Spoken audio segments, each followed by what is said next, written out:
Hey folks, Michael Mann with Michael Mann Security Services. I'm here with my CPR mannequin friend, and we're going to talk about those unintentional threats or inadvertent threats. The most likely threats as a protector or close protection officer or agent that you're going to deal with, very specifically inside of a faith-based environment like a church or synagogue or even a mosque.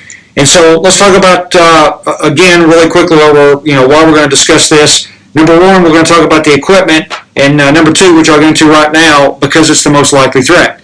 The leading cause of death in the United States of America, according to CDC, is heart disease or some sort of complication related to heart disease. So you're more likely to respond to a medical emergency as a protector or as a close protection agent, again, than anyone with a weapon inside the sanctuary, and then you having to provide an armed response. So this is something that you need to practice, and these are skills that you need to have. So let's talk about the equipment real quick. CPR barrier, you can have a big, really nice one like this one, or you can have the small one that fits in your pocket. I'll talk about both. Let's talk about the big one.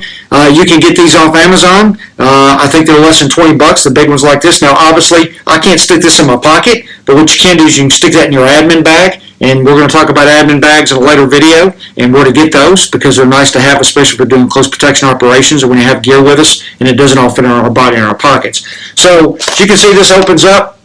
The barrier is inside here. All I do is I pop the barrier out like this. I close up the vent here.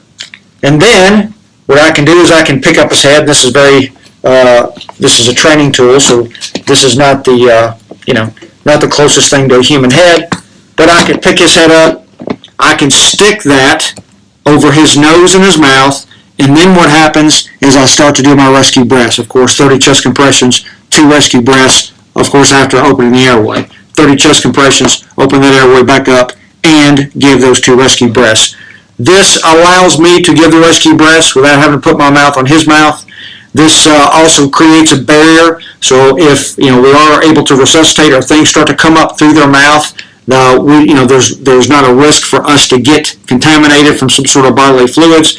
And again, these are cheap. These are like less than $20. I think this one was $12, and they're really, really easy to use. There's directions inside and even directions on the case to show you how to use it.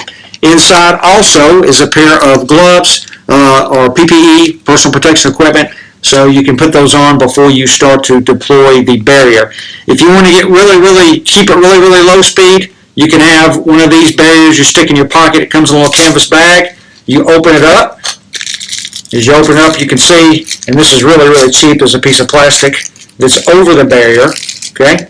And so all I do is unfold this, and you can get these like 10 for $10 or something. These are like $1 a piece, maybe less, okay? And as you open this up, you see it says mouth-to-mouth barrier, and what happens is even here it says operator side, so that tells you it's Marine Corps security proof, can't mess it up, and for single use only, so we don't want to reuse it. So this fits over the victim's mouth. You can see that there are a little piece of elastic here that go over the ears to keep it on, to actually keep the barrier on the face. And then what happens is I just put the barrier here like this. This is to the ears like this. I would need to pinch the nose, obviously. I'll open that airway up and then give those rescue breaths. I still have a barrier here. I don't have to put my mouth on their mouth, and so it still provides some level of protection against bloodborne pathogens or some other kind of bodily fluid if they're in the face or around the face or in the mouth. So I am protected, as that protector. All right, folks. We're going to go over some other things here in a couple days. Hope to see you soon. Take a look at our videos. Send us an email if you have a question. And remember, it's about prevention and not response. See you next time.